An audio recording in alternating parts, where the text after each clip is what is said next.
I was so much in the flow. I had the characters, I had the setup, and gave the characters, it sounds crazy, liberty to be whoever they were. So who I thought they were, for example, Roman's character, I did not plan what ended up happening with him. I did not plan from the start. Wow. I had him, I don't want to give anything away, going in a completely different direction with who he was and what he was about.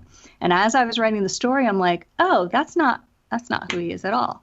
And a lot of the characters were like that. There were not necessarily all good or all bad. There was a lot of nuances where they're mostly good, but when they need something here or when it makes sense for the greater good, they maybe do a couple of bad things. And So, did that come from just getting to know the characters better? yeah, getting to know them. And then when you're writing, and like I said, I'm writing in different order, and there's like a gap, and I'll say, well, what's going on there? Like, how does this fit? And then I go for my bike ride, six miles, riding my little cruiser, riding around, and it's like, I got it.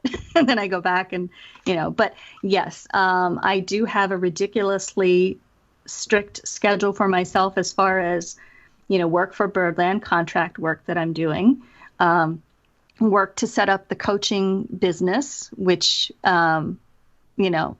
that's been in the last year, and then setting aside time to write. Outside of the pandemic, even if there weren't a pandemic, people would not see me very often because I work a lot of crazy, I take breaks. It's not like I don't take a break, but where nights and weekends, I'll be working on this stuff. And that's where, at the beginning of this conversation, I said, okay, I've done it for a year. I do need to slow down and prioritize and say, okay, this piece has got to go away and this has got to go away. But yes. And the characters who are fabulous, because as a narrator, I love, if characters are a bit bland or something, it's very hard for me to find, to give them a voice, because I'm only guessing whether it's the kind of, all I've got is the words on the page. So the better the writer, and the better the characters, and the deeper they are, the easier it is for me, and the more fun it is for me. And yours are fabulous. I mean, Lucine is definitely you. We mentioned Ivan earlier, which is John. However, but but Lucine is not exactly me, because you said last time you think she's crazy. Now, unless you think I'm, do you no, think I I'm don't. crazy? No, I don't. I don't mean. I mean crazy in the nicest way, in an endearing way. But yes, I know. Yeah, but she isn't. No, she isn't you. There is just a large part, a piece of your personality, which you've given her the same thing. She is who she is, but there is a piece of your personality that is within her.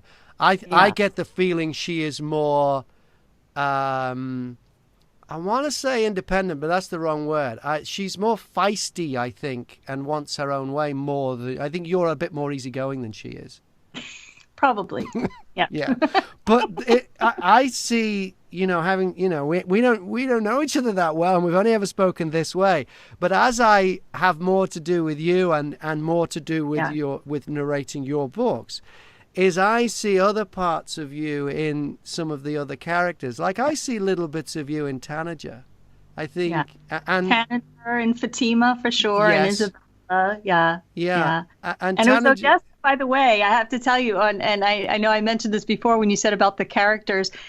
She was the one that kind of came into my head, like who, when Fatima? she said to Tanager, Odessa. Odessa, okay, yeah. She goes, where she says to Tanager in one scene, because he's so polite, you're so boring. Like you're so boring. You do everything the right way, because he does everything the right way. He's very, He's lovely. And I kind of took her advice, and I'm like, yeah, my characters are too normal. They're people that I'd like to hang out with. I need to mess them up a little bit. So book 2 with Lucine is like, okay, and I can draw from my own life experience. The childhood could have gone better. What if, following that line of people who do grow up in cults and their life doesn't go well? Right. They get into some pretty bad stuff. It's like, well, what if she went down a different road?